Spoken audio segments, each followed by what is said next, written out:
क्या UPSC, EPFO के APFC और ईयू एग्जाम की तैयारी सेल्फ स्टडी से हो सकती है? अगर हाँ, तो हमें किस कंपोनेंट में कितना टाइम डिवोट करना चाहिए, हमारा डेली स्टडी प्लान क्या होना चाहिए, हमें डेली टाइम मैनेजमेंट कैसे करनी चाहिए। दोस्तों, आपके मन में ऐसे बहुत सारे सवाल आते होंगे जिनका जवाब मैं आप लोगों को इस वीडियो में देने की कोशिश करूंगा, तो वीडियो एंड तक पक्का देखिएगा। लेकिन आगे बढ़ने से पहले मैं आप लोगों से रिक्वेस्ट करूंगा कि अगर आप लोग एपीएफसी और ईयू एग्जाम की तैयारी कर रहे हैं और इन एग्जाम्स की कंप्लीट अंडरस्टैंडिंग चाहते हैं, इन्फॉर्मेशन चाहते हैं, तो आपके पास एक कंप्रेहेंसिव गाइड बुक पक्का होनी चाहिए। इस गाइड बुक में हमने आप लोगों को डिकोडेड सिलेबस दिया है ताकि आप लोगों को पता हो कि भाई इस एग्जाम के लिए कौन से टॉपिक प्रिपेयर करने हैं। हमने आप लोगों को सॉल्व पीवाईक्यूज दिए हैं ताकि आपको पता हो कि भाई एग्जाम में पेपर एक्चुअली आता कैसा है, हमें किस तरह के पेपर से डील करना है। एंड सबसे खास बात, यहाँ पर आपको एक स्ट्रेटेजी भी दी गई है जिसको फॉलो करके आप एग्जाम की तैयारी बहुत अच्छे से कर सकते हैं। और एक गाइड बुक टोटली फ्री है जिसका लिंक इस वीडियो के डिस्क्रिप्शन में है, आप अभी जाके अपनी कॉपी डाउनलोड कीजिए। तो सब शुरुआत करते हैं हमारे आज के सेशन की, और हमारा टॉपिक है कि भाई study plan for self study. देखिए, बच्चे के मन में सबसे पहला डाउट ये आता है कि क्या सेल्फ स्टडी से हम एपीएफसी और एग्जाम क्वालिफाई कर सकते हैं। तो सब बिल्कुल कर सकते हो, और बहुत अच्छे चांसेस हैं एपीएफसी और एग्जाम क्वालिफाई करने के अगर आप सेल्फ स्टडी की तैयारी कर रहे हो। बट इसमें कुछ कंडीशन है। कंडीशन क्या है कि भाई आपको क्लियरली पता हो कि भाई कौन से कंपोनेंट के लिए आपने कौन सा सोर्स फॉलो करना है। अगर आपको इसकी क्लैरिटी है, अगर आप खुद को अकाउंटेबल स्टेब्लिश कर रहे हो, प्लस आप एक डेडिकेटेड मैनर में कंसिस्टेंसी के साथ डिसिप्लिन प्रिपरेशन कर रहे हो, तो सेल्फ स्टडी के थ्रू इस एग्जाम को क्रैक करने की पॉसिबिलिटीज बहुत हाई है। एंड दोस्तों, अगर आप कोर्स में भी इन्वॉल्व करते हो ना, तो ये क्वालिटीज आपको वहां पर भी चाहिए, क्योंकि कोर्स आपकी सिर्फ एक काम में हेल्प करता है कि आपको एक जगह पे सारा स्टडी मटेरियल बना बनाया मिल जाता है। बट अदरवाइज प्रिपेयर तो आपको ही करना है, मेहनत तो आपको ही करनी है, कवर तो आपको ही करना है। तो इसलिए आप लोगों ने ध्यान देना कि सेल्फ स्टडी एक पिलर है, एक बहुत इंपॉर्टेंट जो है एक स्तंभ है आपकी प्रिपरेशन का, जिसके बिना आपकी तैयारी पॉसिबल है ही नहीं। इस एग्जाम को क्वालिफाई करना मोर देन डिफिकल्ट है। तो सेल्फ स्टडी पक्का करें। अब उसको कैसे अच्छे से करें वो हम डिस्कस करते हैं। देखिए, सेल्फ स्टडी करने से पहले आप लोगों को अपने बारे में पता होना चाहिए कि भाई मैं किस लेवल पे हूं। जब आप प्रोसीड करने के बारे में स्टार्ट करते हैं ना, कि जैसे आपने एपीएफसी एग्जाम के बारे में सुना, आपने ईयू एग्जाम के बारे में सुना, बहुत अच्छे से एग्जाम के बारे में आपको गुण लगे, आपको लगा कि भाई बहुत अच्छी सैलरी है, बहुत अच्छी प्रोफाइल है, प्रिपेयर करना चाहिए। तो ये डिसाइड करने के बाद आपको ये चेक करना पड़ेगा कि भाई अभी इस एग्जाम के रिस्पेक्ट में आप कहां स्टैंड करते हो। क्या आप इस एग्जाम के लिए ऑलरेडी रेडी हो, या फिर अभी आपने बिल्कुल भी कुछ नहीं पढ़ा इस एग्जाम के हिसाब से। तो यहां पर आप लोगों को अपना स्टेटस चेक करना पड़ेगा। और वो कैसे चेक करना पड़ेगा कि भाई आप लोग एक बार इस एग्जाम का सिलेबस देखो। ये सिलेबस आपको कहां से मिलेगा? ये सिलेबस अगेन आपको इस कंप्रेहेंसिव गाइड बुक से मिलेगा। इस सिलेबस को देखने के बाद आपको एक आइडिया लगेगा कि यार मैंने ये पोर्शन ऑलरेडी कवर कर रखा है, ये कंपोनेंट मेरा टिक मार्क है, और ये कंपोनेंट मुझे और प्रिपेयर करना है। तो यहां पर आप सबसे पहले क्या नोट करेंगे कि what you have already covered and what not.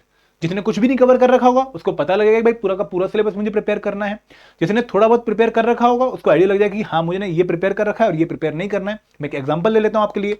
For example, अगर आप एसएससी सीजीएल वाले हैं तो आपने क्वांट प्रिपेयर कर रखा होगा, आपने रीजनिंग प्रिपेयर कर रखी होगी, आपने इंग्लिश प्रिपेयर कर रखी होगी, आपने थोड़ी बहुत जीके प्रिपेयर कर रखी होगी। तो क्यूआरई वाला पोर्शन आपका काफी अच्छा प्रिपेयर्ड है, ये आप लोगों को आइडिया लग गया होगा। और आपने जो बाकी पोर्शन है वो कवर करना है, ये भी आपको आइडिया लग गया होगा। सिमिलरली, अगर आप यूपीएससी वाले हैं तो आपको आइडिया लग गया होगा कि भाई पॉलिटी प्रिपेयर्ड है, हिस्ट्री प्रिपेयर्ड है, इकोनॉमी प्रिपेयर्ड है, जनरल साइंस प्रिपेयर्ड है, कवर कर रखे है मैंने ऑलरेडी, क्वांट प्रिपेयर कर रखा है सी सेट में, रीजनिंग प्रिपेयर कर रखे है सी सेट में, करंट अफेयर में देख रहा हूं। तो अगेन आपको what you have covered and what you have not covered का आइडिया अच्छे से यहां पे लग रहा है।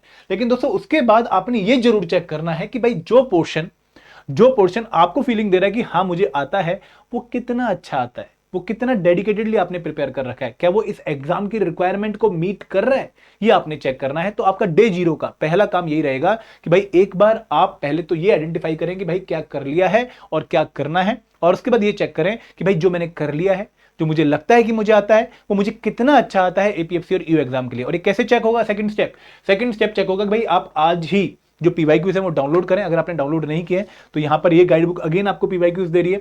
इसको डाउनलोड करने के बाद आपने 2023 का पेपर सॉल्व करना है, ओनली फॉर दोज कंपोनेंट जिनको आपको लगता है कि मैंने पहले प्रिपरेशन कर रखी है। फॉर एग्जांपल, अगर आप यूपीएससी वाले थे, आपने history, polity, Indian economy, general science, then modern history, then Indian culture, then उसके बाद आप लोगों को लगता है कि क्वांट भी मैंने प्रिपेयर कर रखा है, रीजनिंग भी मैंने प्रिपेयर कर रखी है, तो इनके जो पेपर में अराउंड 70 से 75 क्वेश्चंस हैं वो आप सॉल्व करिए एपीएफसी में, और देखिए कि भाई आपका स्कोर क्या है।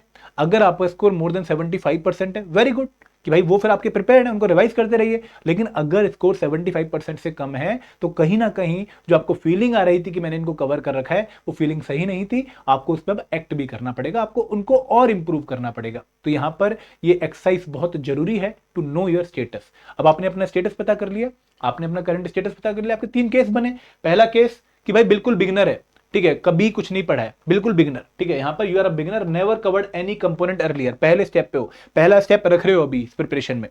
दूसरा बच्चा कौन सा है कि भाई जिसने अराउंड 50% सिलेबस प्रिपेयर कर रखा है, लेस देन 50% ही बोलिए, जैसे सीजीएल वाला हो गया, आरबीआई ग्रेड बी वाला हो गया, नबार्ड ग्रेड ए वाला हो गया, जिसको पता है कि भाई मैंने इसमें से बहुत बड़ा पोर्शन अभी प्रिपेयर नहीं किया है, लेकिन हाँ कुछ पोर्शन मेरा ऑलरेडी प्रिपेयर्ड है, मैं कहीं हाफ वे वाली स्टेज पे हूं। और तीसरा बच्चा कौन सा कि भाई जिसको सिलेबस देखने के बाद ये फीलिंग आई कि भाई मैंने मोर देन 70% सिलेबस इसका प्रिपेयर कर रखा है, I am at a good level और मुझे बस थोड़ा सा और करना है, आई एम ऑलमोस्ट देयर। तो ये तीनों फीलिंग की जो केसेस बन रहे हैं, इनके हिसाब से आप लोगों ने एक्ट करना पड़ेगा। अब जो बिगिनर है, जिसने अभी तैयारी स्टार्ट करनी है, तो उसको एक बहुत ही अच्छा कंप्रेहेंसिव स्टडी प्लान बनाना पड़ेगा, क्योंकि उसके लिए डगर आसान नहीं है, रास्ता आसान नहीं है, बहुत मुश्किल से उसको इस एग्जाम को क्वालिफाई करने के चांसेस मिल रहे हैं। तो यहां पर उसकी मेहनत भी बहुत तगड़ी होनी चाहिए। तो उसको क्या करना है, उसको ये स्टडी प्लान फॉलो कर सकता है, क्योंकि एक ऐसा प्लान है जहां पर मैंने एक बिगिनर के हिसाब से आप लोगों को टाइम एलोकेट किया है, और ये माना है कि भाई आप लोगों को बाद में रिवीजन और प्रैक्टिस के लिए भी टाइम चाहिए होगा, because you are starting from the scratch. अगर रिवीजन नहीं करोगे, प्रैक्टिस नहीं करोगे, तो वो सिर्फ सिलेबस कवर करने से सिलेक्शन आपके इंश्योर नहीं हो रही है। तो यहां पर डे 1 से 30 मैंने 2 स्लॉट पहले, मैं आपको प्लान के बारे में एक बार पूरा डिटेल में बता दूं कि यहां पर हमने 2 स्लॉट आइडेंटिफाई किए, भाई एक मॉर्निंग स्लॉट या फिर आप इसको फर्स्ट स्लॉट मान लो, और एक सेकंड स्लॉट इवनिंग स्लॉट मान लो या फिर सेकंड स्लॉट मान लो। तो यहां पर मॉर्निंग स्लॉट में मैंने आपको बोला कि भाई 3 आवर्स पर डे दीजिए, ठीक है, और कितने टाइम के लिए, ये लगभग आपको 5 महीने के लिए देने पड़ेंगे, 5 मंथ के लिए देने पड़ेंगे। 3 hours in the morning and 3 hours in the evening, 3 hours की 2-2 शिफ्ट। पहली शिफ्ट में आप जो है ऐसे कंपोनेंट कवर करिए जो कि काफी टेक्निकल है, जहां पर आपको काफी दिमाग चाहिए, जहां पर आपकी फ्रेशनेस बहुत जरूरी है, जैसे accountancy, social security, IR and labour law, Indian polity, general science, history and culture. तो ये लगभग 150 दिन के आसपास का टाइम लगेगा, जहां पर आप इनको अच्छे से कवर कर पाओगे, और बहुत ही प्रैक्टिकल मैनर में जो है टाइम एलोकेट किया गया। इसको आप बहुत रैंडम मत मानिए, बहुत हवा में मत मानिए, बहुत वेग मत मानिए, बहुत ही क्लियर मैनर में इतना टाइम बच्चों को लगेगा अगर वो सेल्फ स्टडी के थ्रू लक्ष्मीकांत फॉलो कर रहे हैं फॉर पॉलिटी, अकाउंटेंसी के लिए डीके गोयल फॉलो कर रहे हैं, सोशल सिक्योरिटी एक्ट्स के लिए वो ministry of labour and employment की वेबसाइट से एक्ट्स डाउनलोड कर रहे हैं, आईआर एंड लेबर लॉ के लिए प्याली घोष या फिर ministry of labour and employment की वेबसाइट से एक्ट डाउनलोड कर लिया उन्होंने यहाँ पर भी, और जनरल साइंस के लिए वो एनसीईआरटी क्लास 6 से 10th की पढ़ रहे हैं, हिस्ट्री के लिए वो स्पेक्ट्रम बाय राजीव वहीर, और कल्चर के लिए जो वो बुक है हमारी नितिन सिंघानिया की, आप उसको फॉलो कर रहे हैं, और तमिलनाडु बोर्ड की एससीईआरटी भी पढ़ रहे हैं। तो ये टाइम आपको देना पड़ेगा, इतना टाइम आपको देना पड़ेगा। और आपके पास अगर टॉपिक लिस्ट नहीं है तो आपको टॉपिक लिस्ट भी यहां से मिल जाएगी कि भाई आपको क्या प्रिपेयर करना है किस पर्टिकुलर सब्जेक्ट में, तो वो टाइम आप यहां पर एलोकेट करिए। इवनिंग में आप सेकंड शिफ्ट में वो जो है कंपोनेंट है जो कि थोड़ी लेस कंसंट्रेशन डिजायर करते हैं, और इस तरीके से आप उनको भी प्रोसीड करिए। तो ये स्टडी प्लान एक उन बच्चे के लिए है जो कि बिगिनर है और सारे कंपोनेंट उसने प्रिपेयर करने हैं, अभी तक उसने कुछ भी प्रिपेयर नहीं किया है। अब आगे बढ़ते हैं, सेकंड केस भी है दोस्तों। सेकंड और थर्ड केस क्या था कि जिस बच्चे ने थोड़ा बहुत प्रिपेयर कर लिया और थोड़ा बहुत प्रिपेयर करना है, तो यहां पर आपने जो प्रिपेयर कर लिया है और जो आपको पता भी लग गया कि मुझे अच्छे से आता है, मेरा स्कोर 75% से ऊपर था, तो आपको रिवीजन एंड प्रैक्टिस करनी है ऑफ द कवर्ड पार्ट, कि भाई जो मुझे आता है ना वो तो मेरे कमांड में होना ही चाहिए, वो तो मेरी मुट्ठी में होना ही चाहिए, लेकिन जो मुझे नहीं आता है वो मुझे कवर भी करना है। तो यहां पर अब हमारी जो अप्रोच है ना वो 2 वे है, कि जो मुझे आता है उसको मुझे कंट्रोल में रखना है, प्रैक्टिस और रिवीजन उसकी करती रहनी है, और जो मुझे नहीं आता है वो मुझे स्क्रैच से कवर करना है, अच्छे से कवर करना है। तो यहां पर आप लोगों को डेली 3 आवर्स देने हैं। पहली है रिवीजन शिफ्ट, जहां पर आप अपने वीकेस्ट सब्जेक्ट से स्टार्ट करेंगे, जहां पर आपको बहुत डिफिकल्टी हुई एपीएससी 2023 के पेपर में क्वेश्चन सॉल्व करते टाइम। फॉर एग्जांपल अगर आपको इंडियन पॉलिटी क्वेश्चन काफी टफ लगे तो आप यहां पे पॉलिटी को रिवीजन पहले स्टार्ट करिए, फिर आप अपने आप को टेस्ट पक्का करते रहिए। Testing yourself is very important. और जो आपने न्यू शिफ्ट में जो सेकंड शिफ्ट है वहां पर आपने जो न्यू पोर्शन आपने कवर नहीं किया वो आपने कवर करना है। और यहां पर भी मैंने आपको बताया कि भाई कितने दिन लगेंगे। आयरन लेबर और जर्नी बहुत सारे बच्चों ने कवर नहीं किया हुआ, 30 डेज लगेंगे अगर 3 घंटे देंगे। Accountancy 30 days, computer 10 days, social security 10 days. इसके अलावा अगर आपने पॉलिटी प्रिपेयर नहीं करी है तो पॉलिटी में भी आपको अराउंड 30 डेज लगेंगे। अगर आपने मॉडर्न हिस्ट्री कभी नहीं पढ़ी है और इंडियन कल्चर कभी नहीं पढ़ा है तो अगेन वहां पर आपको अराउंड 30 से 45 डेज लग सकते हैं। अगर आपने जनरल साइंस कभी नहीं पढ़ी है तो वहां पर अगेन आपको 15 से 20 दिन लगेंगे। तो इस तरीके से आपको हर एक कंपोनेंट को डेज देने हैं और बहुत तरीके से उनको कवर करना है, लेकिन जो पोर्शन आपको आता है उसको भी आपने छोड़ना नहीं है, ठीक है।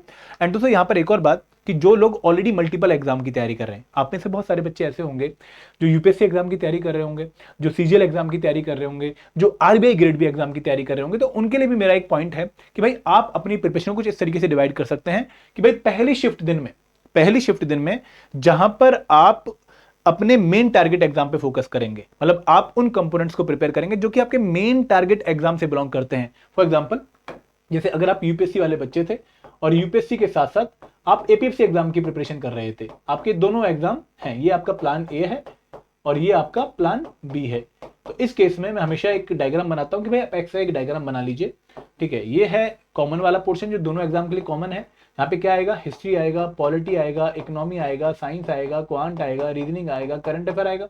यहाँ पे क्या आएगा, ऑप्शनल आएगा। यहाँ पे एथिक्स, इंटीग्रिटी एंड एप्टीट्यूड आएगा। यहाँ पे इंटरनल सिक्योरिटी आएगा। यहाँ पे इंटरनेशनल रिलेशन आएगा। यहाँ पे वर्ल्ड हिस्ट्री आएगी, वर्ल्ड ज्योग्राफी आएगी, एनवायरमेंट आएगा। और यहां पर क्या आएगा, आयरन एंड लेबर लॉ आएगा, सोशल सिक्योरिटी आएगी, अकाउंट्स आएगा, ऑडिटिंग आएगी, इंश्योरेंस आएगा, कंप्यूटर अवेयरनेस आएगा। तो यहां पर जो मॉर्निंग शिफ्ट है वो उन कंपोनेंट्स के लिए होगी जो कि आपके मेन टारगेट एग्जाम में आते हैं केवल, जैसे for example ethics, integrity and aptitude, optional component. यहां पर आप वो कंपोनेंट प्रिपेयर करेंगे जो कि दोनों एग्जाम में कॉमन है, फॉर एग्जांपल पॉलिटी, हिस्ट्री। और तीसरा जो एग्जाम आपके एपीएफसी के यूनिक कंपोनेंट है उनको आपको कवर करना है। तो इस तरीके से आप अपने मेन टारगेट के एग्जाम के साथ एपीएफसी को भी कैरी फॉरवर्ड कर पाएंगे। जो बच्चे 25 मई को यूपीएससी प्रीलिम्स देने वाले हैं वो अभी third exam APFC, sorry second exam APFC के बारे में ना सोचें, इसके बाद उसको वो 25 मई के बाद इसको प्लान करना शुरू करें। तो ये भी अप्रोच आप लोगों ने फॉलो करनी है। एंड दोस्तों एक और बात कि जब भी आप स्टडी प्लान फॉलो करें तो इस स्टडी प्लान को फर्दर आपको डे वाइज स्टडी प्लान में कन्वर्ट कर लेना चाहिए। आपको हर दिन के लिए टारगेट सेट कर लेना चाहिए। फॉर एग्जांपल अगर आपने अकाउंटेंसी 30 दिन में कवर करनी थी, सर ने बोल दिया, तो जब आप 30 दिन कवर करने बैठे तो आपको पता हो कि भाई आज पहले दिन मुझे ये वाला चैप्टर प्रिपेयर करना है, कल मुझे ये वाला चैप्टर प्रिपेयर करना है। तो आपके पास एग्जैक्टली 20 टॉपिक थे जो हमने अकाउंटेंसी में बोले हैं और 20 टॉपिक को आपको 30 दिन में कंप्लीट करना है। तो आपने अब हर टॉपिक के लिए डे एलोकेट कर लेने कि भाई इसको मुझे 2 दिन में, एक रफ आइडिया, ठीक है, इसको 1 दिन में, इसको 2 दिन में, इसको 1 दिन में। बुक को चेक करिए, बुक में देखिए कितने पेजेस हैं, उसके हिसाब से टाइम एलोकेट कर दीजिए कि भाई अगर आप 3 घंटे हैं तो जनरली एक बच्चा 1 घंटे में 10 पेज के आसपास पढ़ पाता है तो 30 पेज पढ़ लेगा। तो अगर 60 पेज का चैप्टर है तो 2 पेज 2 दिन हो गए। तो इस तरीके से आपको जो है अपना प्लान बनाना है। और ये स्मार्ट अप्रोच, जो सिर्फ स्मार्ट वर्ड स्मार्ट नहीं है, इसकी फुल फॉर्म भी है स्मार्ट, मतलब स्पेसिफिक, कि भाई आपको डेली पता हो कि आज आपको क्या पढ़ना है। आपको स्पेसिफिक प्रिपरेशन हो, ऐसा नहीं कि आज ये मन किया आज ये उठा लेते हैं, कल वो मन किया वो उठा लिया और रैंडमली चले जा रहे हैं। नहीं दोस्तों, रैंडमली नहीं, स्पेसिफिक जनरल प्रिपरेशन नहीं करनी है। क्लियर पता हो कि भाई आज ये टॉपिक प्रिपेयर करना है। सेकंड थिंग कि भाई मेजरेबल, आप 3 घंटे बाद ये मेजर कर पाओ कि हाँ यार मैंने अपने सिलेबस के इस अकाउंट्स कंपोनेंट का इतना पोर्शन कवर कर लिया है, मेजरेबल है। थर्ड बात अचीवेबल, कि भाई ऐसा टारगेट रखो जो कि रियलिस्टिक हो। हवा में बातें मत करो कि कुछ भी कर लेंगे, ये हो जाएगा वो हो जाएगा, तेरा भाई एक ही दिन में सारा सिलेबस कवर कर लेगा, ऐसा नहीं होगा, पॉसिबल ही नहीं, और आप अपने आप को बाद में गिल्ट में पाओगे। तो ऐसा टारगेट रखो जो कि रियलिस्टिक हो। अगर एक चैप्टर के 50 पेज है तो 2 दिन रखो उसके लिए। अगर एक चैप्टर के 30 पेज है तो 1 दिन रखो उसके लिए। अब एक चैप्टर के अगर 90 पेज है और आप 2 दिन रख रहे हो या 1 दिन रख रहे हो तो वो गलत हो जाएगा, वो रियलिस्टिक टारगेट नहीं, आप मीट भी नहीं कर पाओगे और खुद को परेशान करोगे, फिर स्टडी प्लान 2-3 दिन बाद फाड़ भी दोगे। ऐसा नहीं करना है। फिर दोस्तों रेलिवेंट पढ़ो केवल, जो एग्जाम में आने वाला है, और हमेशा तैयारी टाइम बेस्ड मैनर में करो। ऐसा नहीं कि भाई मुझे अकाउंटेंसी बहुत अच्छा लग रहा था, मैंने 6 घंटे लगा दिए और दूसरी शिफ्ट मेरी इफेक्ट हो गई, ऐसा नहीं करना है।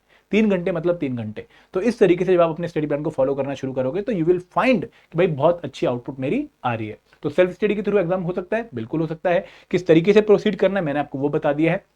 अगर किसी बच्चे को फिर भी डाउट रहेगा और वो कोर्स परचेज करना चाहते हो तो हमारे मल्टीपल कोर्स हैं, master course, comprehensive course for all the component. आप लोगों को यहाँ पे सारे कंपोनेंट्स को अच्छे से कवर करवाया जा रहा है, हर किसी का स्टडी मटेरियल मिलेगा आपको। और यहाँ पर आप लोग जो है इसको डाउनलोड कर इसके एनरोल कर सकते हैं। नीचे वीडियो के डिस्क्रिप्शन में एक लिंक भी दिया गया है। स्पेसिफिक सब्जेक्ट कोर्स उन बच्चों के लिए जो कि यूपीएससी वाले हैं, जिनका क्यूआरई प्लस जीएस प्रिपेयर्ड है, उनके सिर्फ प्रैक्टिस एमसीक्यूज चाहिए। लेकिन special component iron and labour law, accountancy, auditing, insurance का कंप्लीट कोर्स उनको चाहिए, तो ये उनके लिए है। और टेस्ट सीरीज जो बच्चे एक बार पूरी प्रिपरेशन कर चुके हैं सिर्फ रिवीजन करना चाहते हैं उनके लिए ये वाला कोर्स है। तो ये कोर्स का लिंक डिस्क्रिप्शन में। बट दोस्तों अगेन एक बार चेक कर लीजिए कि भाई क्या मैं सेल्फ स्टडी की थोड़ी अच्छी तैयारी कर सकता हूं। अगर कर सकता हूं तो कोर्स में एनरोल करने की जरूरत नहीं है। दोस्तों अगर फिर भी कोई डाउट है, कोई दुविधा है मन में, तो कमेंट सेक्शन आपके पास है। I will be more than happy to answer your question there. Thank you very much. जय हिंद, जय भारत।